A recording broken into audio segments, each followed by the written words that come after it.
Thank you very much. It's a great honor. Thank you.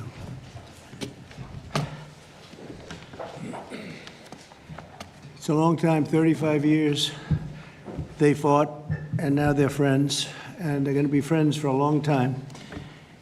But it's a big, beautiful honor to welcome everyone to the White House for this very historic peace summit between Armenia and Azerbaijan. It's really a great thrill for me.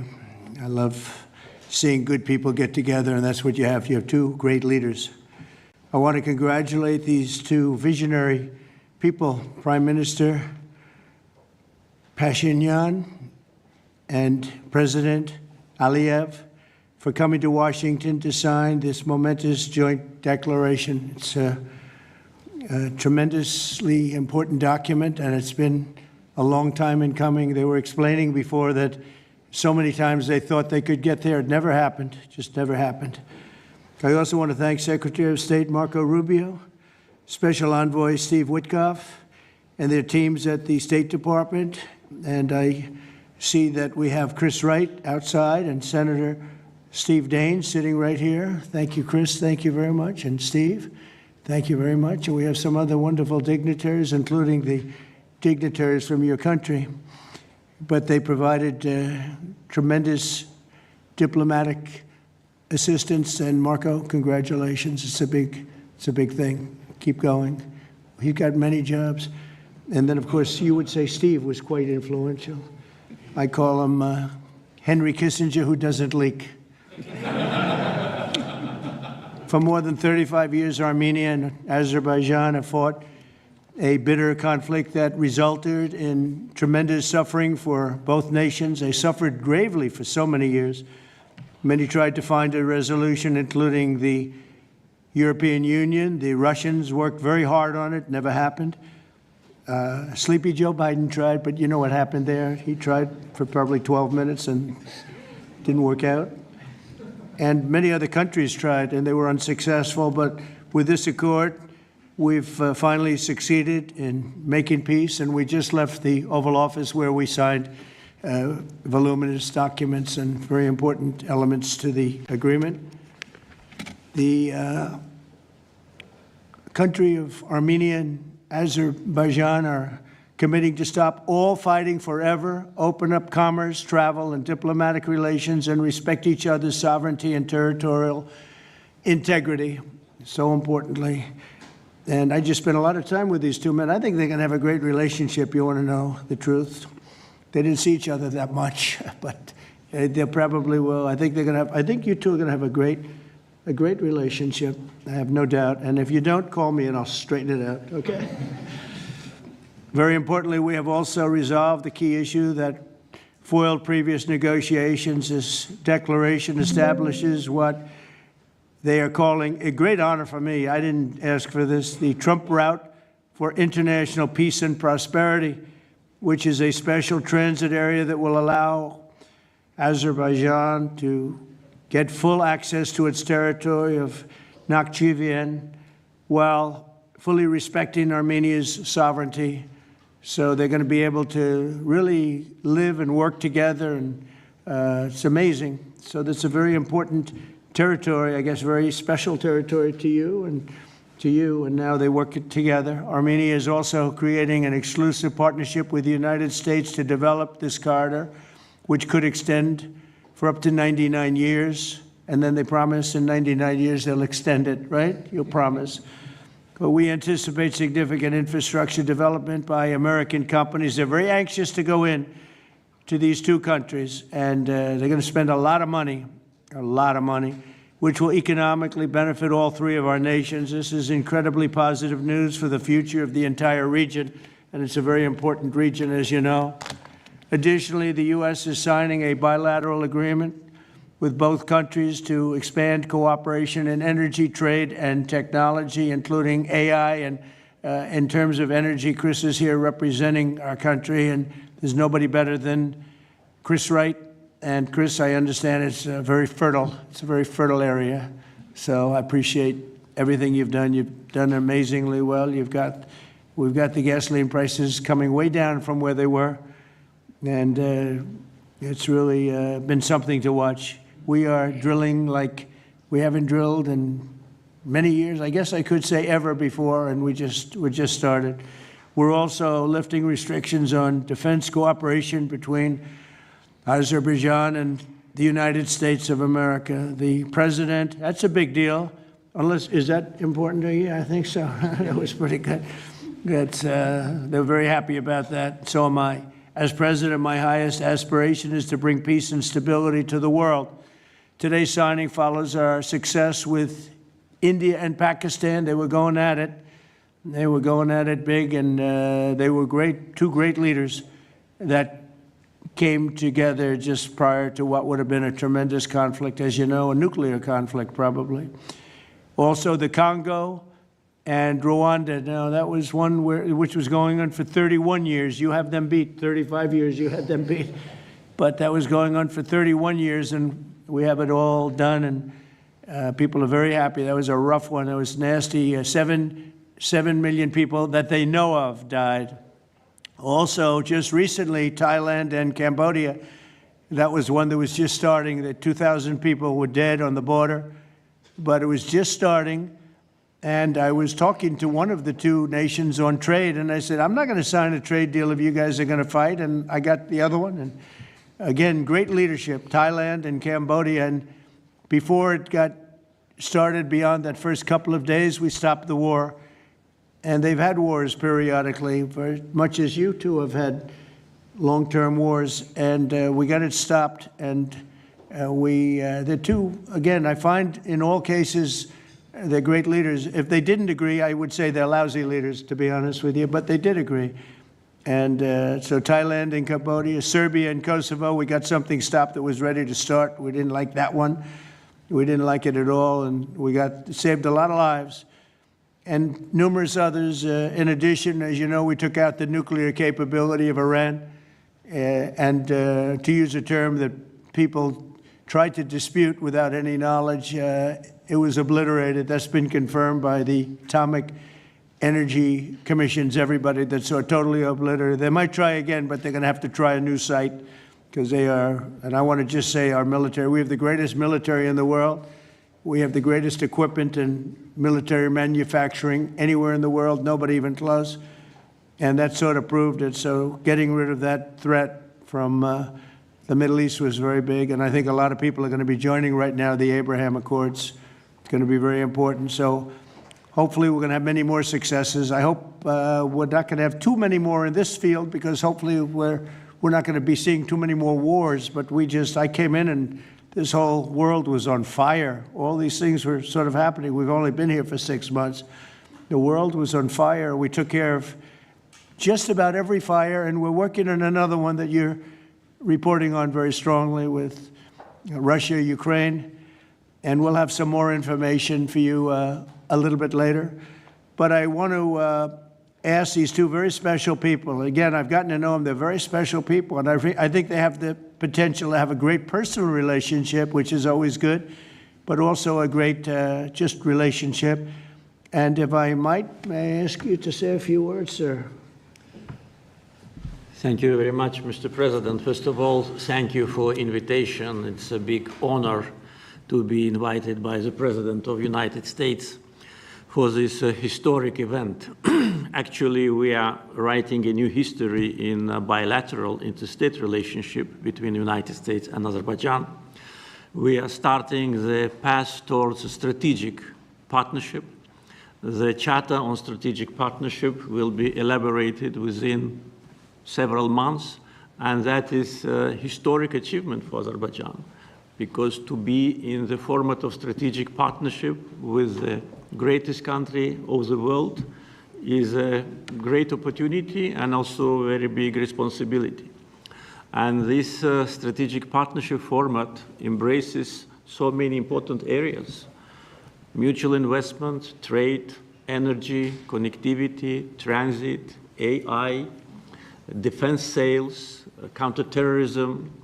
So all these areas where we had and hopefully will have very active cooperation in the future. So it opens a lot of opportunities for Azerbaijan to continue its path of development, to diversify its economy, to keep unemployment low as it is today, and to look to the future with great optimism.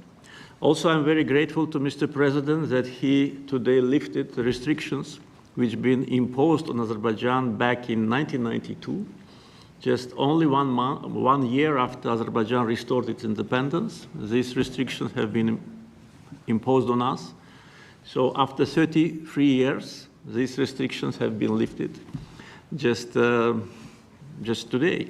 So really, it's a day which will be remembered by the people of Azerbaijan with a feeling of pride and gratitude to President Trump for his attitude to Azerbaijan, for his vision, for not only for our region. We were exchanging views today, and I said that within several months he managed to put an end to conflicts in Asia, in Africa, and now in Southern Caucasus. What we could not achieve for more than 30 years. We had to sacrifice lives. We had to fight two very bad wars with a lot of casualties. And if not for President Trump and his team, and our great friend, Mr. Vitkov and his team, probably today, Armenia and Azerbaijan would have been again in this endless process of negotiations. So really, it's a historic day. We are today establishing peace in the Caucasus, which will open great opportunities, not only for our region. And as President Trump correctly mentioned, the Trump route for international peace and prosperity, which will create new connectivity lines, which will lift the walls, and which will create connectivity opportunities for so many countries, with investments, with prosperity, with stability. You know, Azerbaijan and Armenia, we became independent at the same time as a result of the collapse of the Soviet Union. But at that time already, we were at war. So we lost a lot of years just being preoccupied with wars and occupation and bloodshed. So today, historic day, also is because we bring peace. President Trump brings peace to Caucasus, and we're grateful for that. And I'm sure that Armenia and Azerbaijan will find courage and responsibility to reconcile, and also the people will reconcile. We will turn the page of standoff, confrontation, and bloodshed, and provide bright and safe future for our children. So I'm very happy because today we're writing the great new history. And once again, Mr. President, thank you for all what you are doing for us, for our region, and for the whole world. Thank you very much. Thank you.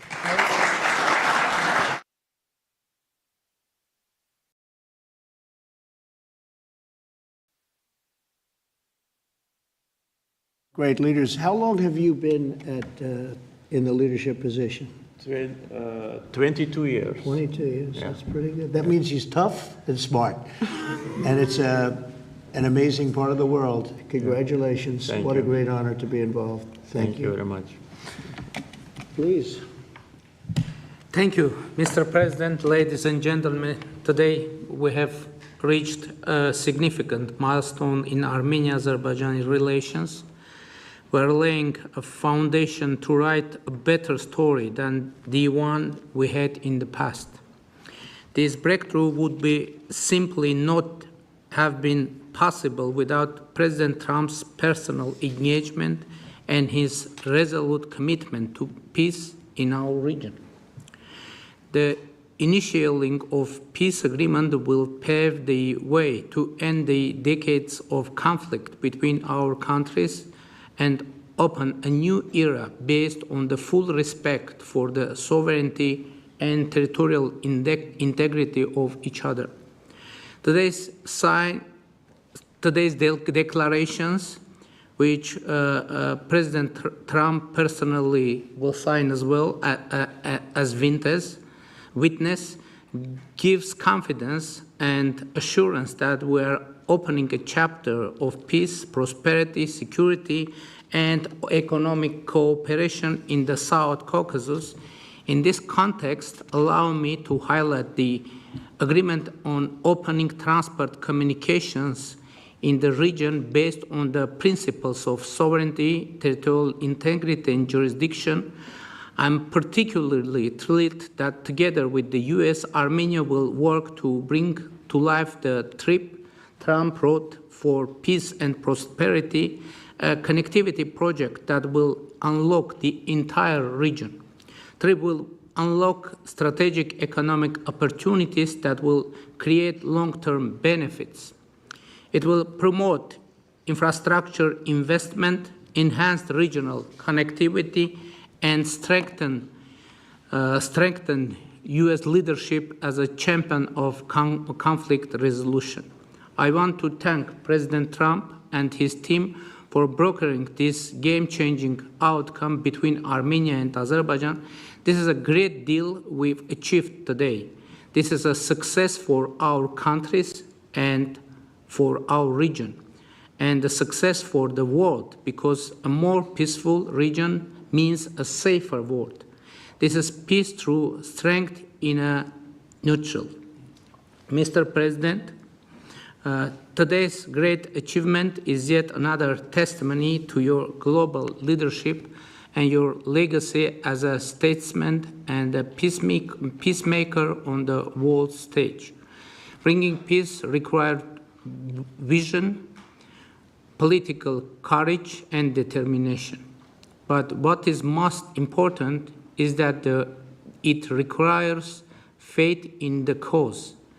As it is said in the Holy Bible, blessed are the peacemakers, for they will be called children of God.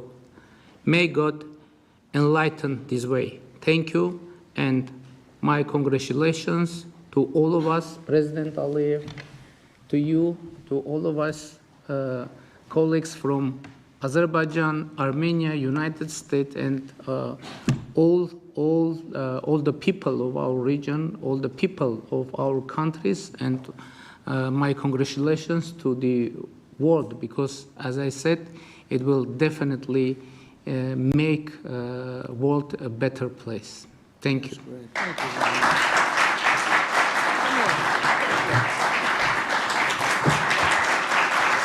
President of the United States, the President of the Republic of Azerbaijan, and the Prime Minister of the Republic of Armenia will now sign the joint declaration on the outcomes of the Trump Route for International Peace and Prosperity Summit. That's really They will beautiful. sign 3 copies in English. The President of the United States signs as a witness to the President of the Republic of Azerbaijan and the Prime Minister of the Republic of Armenia, affirming their path to peace, stability, and prosperity.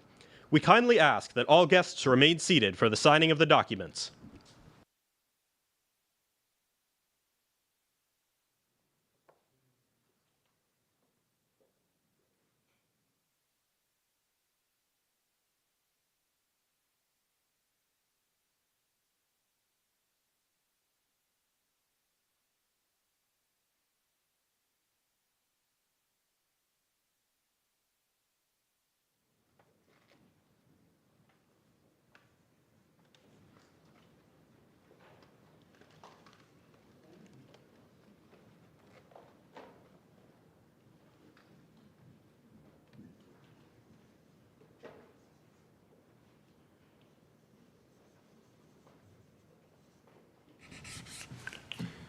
That is so great, and we'll hold up, how about holding up that document, all right?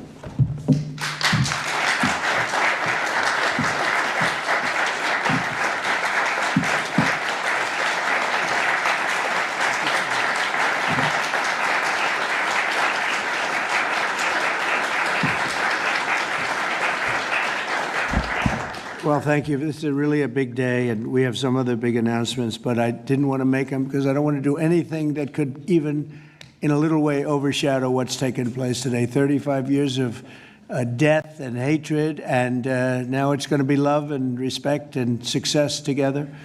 And I didn't really want to do anything that would in any way overshadow. I don't think it can be overshadowed when you're at war and so many people have suffered and so many people have been killed. And and now you're going to have great peace. And I look forward to that corridor, because that corridor sounds, I'm going to have to get over there.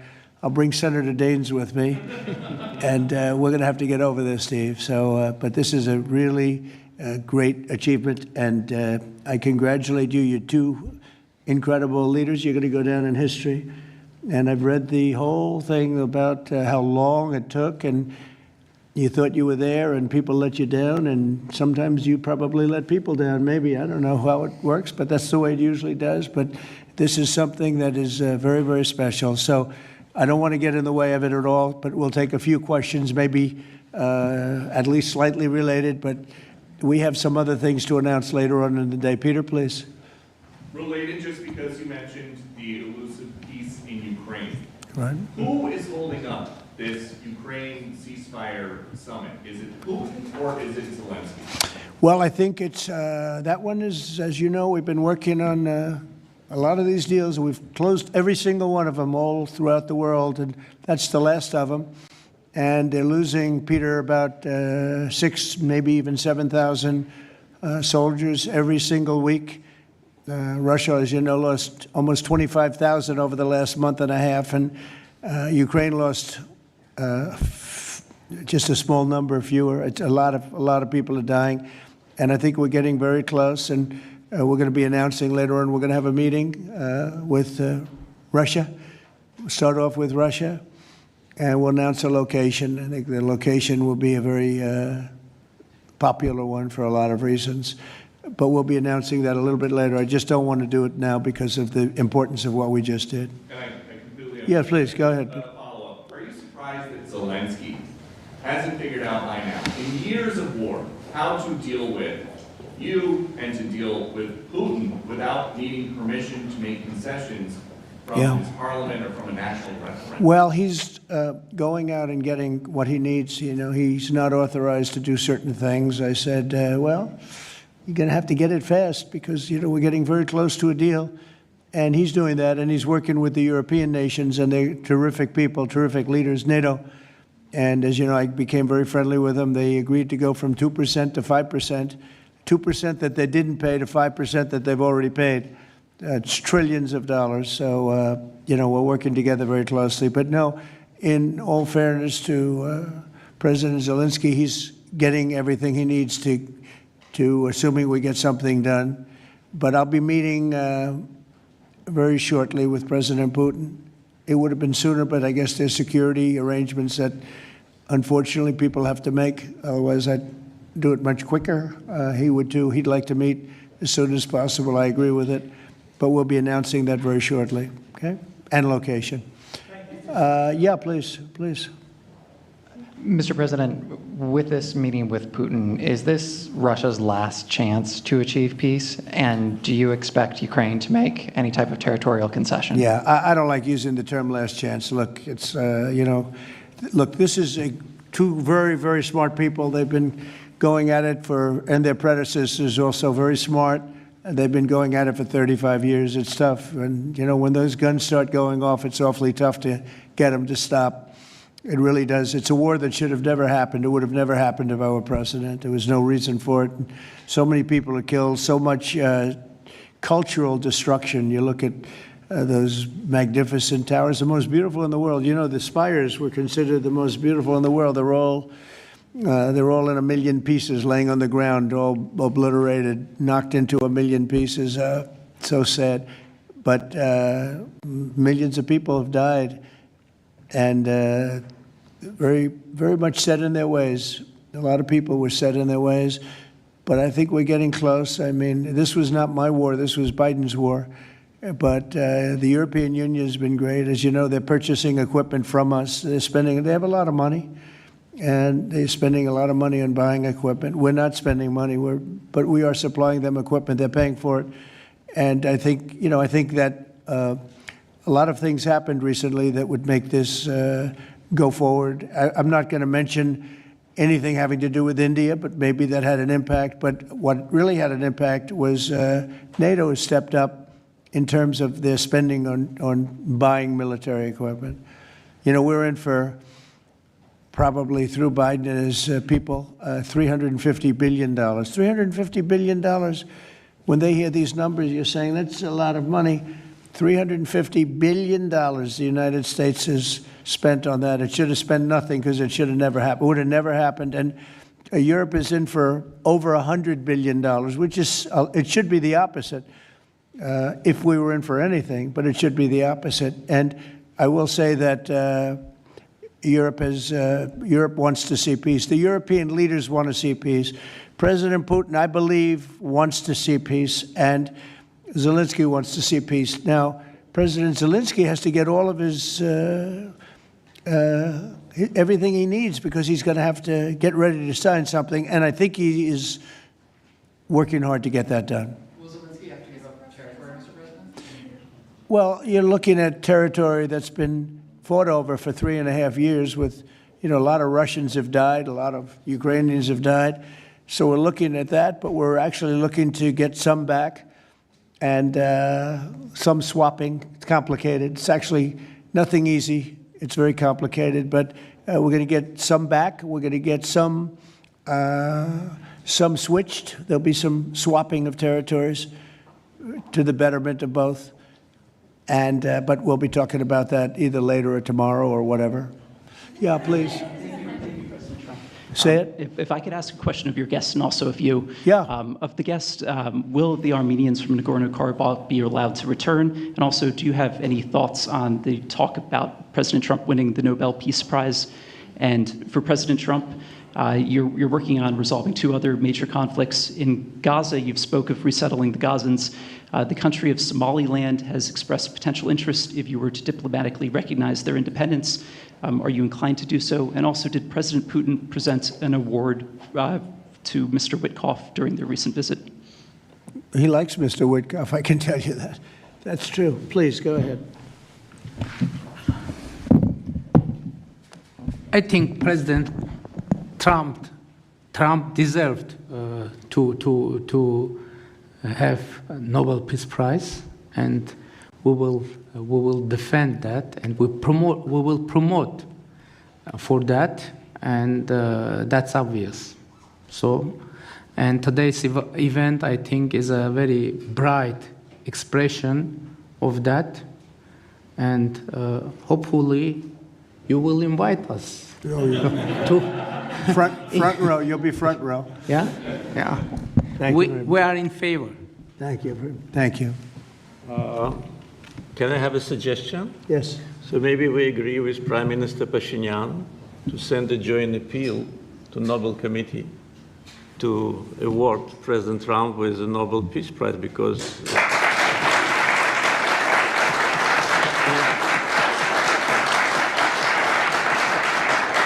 from the leaders of the countries which were at war for more than 3 decades, having this historic signature here, it really means a lot. This is tangible result of President Trump's leadership, and no one could have achieved that. There have been many presidents here since beginning of 90s, and the so-called Minsk process, which, by the way, today we put an end to with my Armenian colleague, started in 1992. So negotiation under the auspices of OSCE continued for more than 3 decades without any result. So who, if not President Trump, deserves the Nobel Peace Prize? I don't want to go into the history of some very strange decisions of the Nobel Peace Committee to award the prize for someone who didn't do anything at all. But President Trump, in 6 months, did miracle. So I think that my Armenian colleague will support it, and judging by the reaction of the audience, I think as soon as we come back, we will agree to issue a joint letter, and hopefully, and I also join when President is awarded, we hope that he will invite us to the ceremony. You certainly will be. Thank you very much. Do we have draft to sign now? Well, we'll see what happens. We already It's like early. to sign. Thank you very much. It's very nice. We're looking into that right now. Good question, actually, and another complex one, as you know, but we're working on that right now. Somaliland. Mr. President, thank you so much. I wanted to ask you, have you spoken to Russian President Putin yet? And would you go to Russia or Ukraine? And what exactly would you say We'll to him? be announcing a location in maybe a little while, and I think you'll be very happy. We'll see what happens, right? All we can do is do our best. We've been working on this one for a long time. This is a very complicated one also. This was extremely complicated, but we made it less complicated, and we had two very brilliant people on my right and my left. They understood what was at stake. I think if it didn't get done now, it might have never gotten done. So this is the same, very similar with Ukraine. It became more and more complicated as time went on. It was simple at the beginning. It wasn't going to happen. But it became more and more complicated. But I think we're getting close. Yes, ma'am. Yes, go ahead, please. Could the location for the summit be Italy? Location, Oh. Italy. I will give it to you very soon. Honestly, I don't want to do anything. These guys, I don't want to do anything where that's like, because this is a bigger story than a location. A location's good. I'm a real estate person. I know about location. But there's nothing to compete with this in terms of what we're doing today. It's just such a great achievement for these two. Really, they'll go down as great leaders for what they did. I put them together, but what they have been able, and I don't want to do anything. So we'll talk about it later. Today, we'll give you a location today. Cartels, too. You were talking about sending military forces to fight against the drug cartels in Latin America. Do you think it's worth sending our forces, our U.S. forces there to take this on? Cartels where? Central Latin America. Well, Latin America's got a lot of cartels. They've got a lot of drugs flowing. So, we want to protect our country. We have to protect our country. We haven't been doing it for 4 years. And we love this country like they love their countries. We have to protect our country. So, we're playing a tough game, but we'll have more to say about that soon. Yes, ma'am. Mr. President, I'm Musala from Azerbaijan News Agency Report. So we are grateful to be here. Today you host a truly historic meeting. As a person who values diplomacy and global interaction, do you consider the possibility to visiting Azerbaijan? Actually, you mentioned Azerbaijan and Armenia after this meeting. Well, To visit our countries, do you consider to visit? Wow. which one do I consider better? Yes. Both. Oh, I think if I ever said that you would say, this guy couldn't have solved the problem. You know what? I consider them both great, okay? And you know what? They're going to be even greater. But and they're very different in many ways, but they have a lot in common. But they're both great as far as I'm concerned. Yeah, please. It's an interesting question, right? That would have been a hell of an answer if I said, well, I think I like this one or that one. No, we don't do that. Go ahead, please. Mr. President, first of all, thank you for bringing peace to South Caucasus, something that no one has been able to achieve in 35 years. Thank you. That's number one. We also noticed that you think highly of the commitments that the sides have taken on and assumed. However, considering the long history of conflict and the fact that this is not a legally binding document, will there be consequences if at some point one of the sides takes a step back? I don't think it's going to happen. I think it's going to be very good. And I told them, I gave them a personal commitment. If there's always little problems here and there, right? The big ones have been solved. These are the giant ones have been solved. But if there's conflict, they both know they're going to call me and we're going to get it straightened out. They're not going to have a problem. Where are you from? Armenia. Okay, good. Very good. I was wondering. It was a very unusual question. But it's not unusual considering you're from Armenia. If there's a problem, we will get it worked out. I told them both, don't let the problem last. We get it early and we'll get it solved. Good reporter you have over there. Okay? Can I add? Please. Can I add? Yeah. First of all, I'd like to say that today we initialed the peace deal, which was in the process of negotiations for quite a while. The fact that it is initialed here, in the capital #1 of the world, in the office #1 of the world, and in front of the great President of the United States, means that there should be no doubts and no suspicions that any of the sides would step back. If any of us, Prime Minister Pashinyan or myself, had in mind to step back, we wouldn't have come here.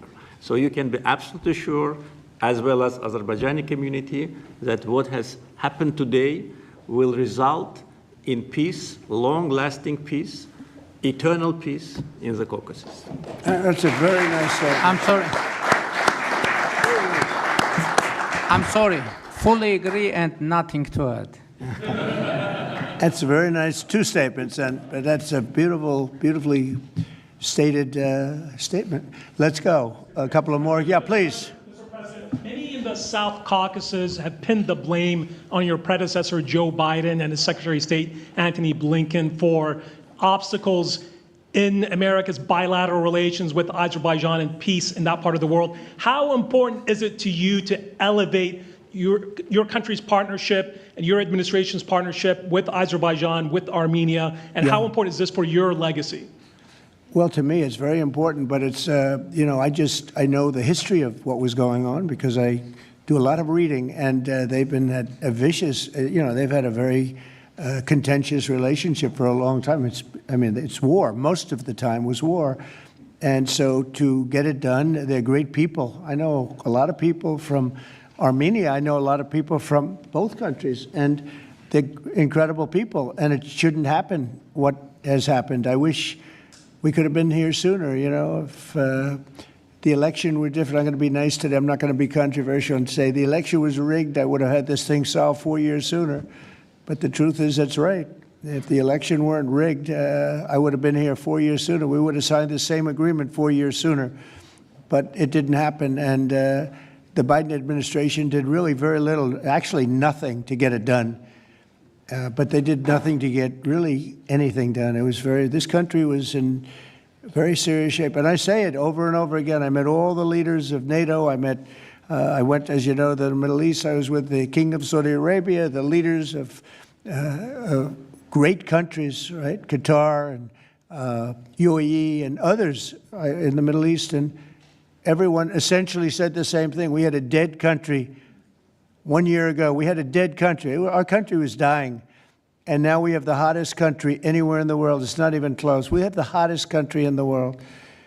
And it's an honor to use that, if you call it power or respect or whatever it is, to settle wars like we have right here to my left and my right. And these two guys are very smart. I got to know them, and they're very smart. They're not going to. I don't think they're going to ever have to bother with me. And they may call me just to bug me a little bit. Let me put them to a test, and they'll call because they like to call me. But they're not going to have any problem. We have a very comprehensive agreement. It's a peace agreement. And this isn't ceasefire. This isn't we'll hold off. This is a peace agreement.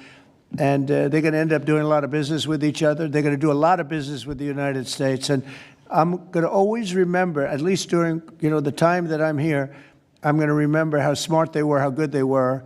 And when it comes to trade and other things, we're going to always go 100% out. We'll go out of our way to make sure it comes out good for them. They did an amazingly good thing and a very brave thing. It's a very complicated part of the world they come from, very tough part of the world. It's a tough, but smart part of the world, smart, tough people, and great wealth, great energy wealth. I was talking to Chris, and you were saying in terms of wealth, it's enormous wealth. But wealth doesn't often solve problems. It takes other things. But they're amazing, two amazing leaders, and it's an honor to be associated with them. How about we'll do one more, please? Thank you, Mr. President. Your gut instincts have always done well in terms of business and in terms of politics. What does your gut tell you as it relates to the possibility of an event like this in the next few weeks, the next few months, in which you have President Putin on one side and President Zelensky on your other side? I think my instinct really tells me that we have a shot at it, okay? And you'll find that out later on, and maybe even today, but we have a shot at it. Look, it's got to be solved. We're not losing people. A lot of people say, why are you bothering? We're not losing people. We were spending hundreds of billions of dollars. Now we're spending nothing. We're spending no money. I guess we're making money because, we have the best military equipment in the world. We're selling it to NATO. But you're losing thousands of people a week, Russians and Ukrainians mostly soldiers, but, missiles are lobbed into cities and towns, Kiev, lots of places. You've been reading the same stories that I've been reading. And we got to get it solved. The Norwegian Nobel Committee will make their announcement as it relates to this year's Nobel Peace Prize on October the 10th, Friday, October the 10th. Is that date circled on your calendar, Mr. President? I can't say. I mean, a lot of people say, no matter what I did, because, I'm of a certain persuasion, no matter what I do, they won't give it. And I'm not politicking for it. I have a lot of people that are. I know. I mean, I read the same things as you do. But it would be a great honor, certainly. But I would never politic. I'm not doing it for that. I'm doing it because of, I really, number one, I want to save lives. That's why I'm involved so much with Ukraine and Russia. It's saving lives of Russians and Ukrainians. It's not American lives. Now, I would say this, that war could have escalated in something much better. That could have been a world war. I think if we didn't come, Ukraine-Russia would have ended up being a world war. And I stopped that. That stopped. Now, the only question is, when is it going to be settled? And it could be very soon, but when is it going to be? But that would have been a world war. If I didn't come along with a very talented group of people sitting largely right here, but there are others not in the room that are very talented, I think Russia, Ukraine would have had a very, very high degree, I think even probably would have ended up being in a world war. Your predecessor. I don't think people talk about that now because they don't see it anymore, but we've brought it down a long way, but that was getting to a point. When I first came in, I said, wow, this thing is really bad. And it could have escalated to a level that you people would have been very unhappy with. Yeah. Your predecessor, Mr. President, President Ronald Reagan, had a phrase as it relates to dealing with the then Soviet Union and also Mikhail Gorbachev. The phrase was trust but verify. Do you subscribe to that same view as it relates to Mr. Putin and Russia? Well, I do, relating to everybody. I mean, not just President Putin, but also people and leaders that I deal with. Look, I'm dealing with trade. And some of the worst deals we made, some of the worst trade deals we have, I talk about friend and foe, right? Friend and foe, two interesting words. Some of our worst trade deals were not with the foe, they were with the friends. Our friends were just killing us on trade. Not anymore. Not anymore. We're taking in trillions of dollars, and we're respected. And we're settling, through trade, even a little bit here, less here than on some, but through trade, I got things settled. With India, Pakistan, I think it was trade more than any other reason. That's how I got involved. I said, I don't want to be dealing with countries that are trying to blow up themselves and maybe the world. They're nuclear nations. That was a big one. Getting that one settled, I think you'd agree. That was a big one. And they were going at it. They were shooting airplanes out of the sky. 5 or 6 planes got shot down in their last little skirmish, and then it was going to escalate from there. And that could have gotten to be very, very bad. No, I want to save a lot of lives. I love saving lives. That's what it's about. And, when you save lives, you really end up having a peaceful world. Usually that ends up pretty well. I want to thank everybody, but in particular these two great leaders for having the courage to do what they did today, and they're going to go down in the history books. And it's a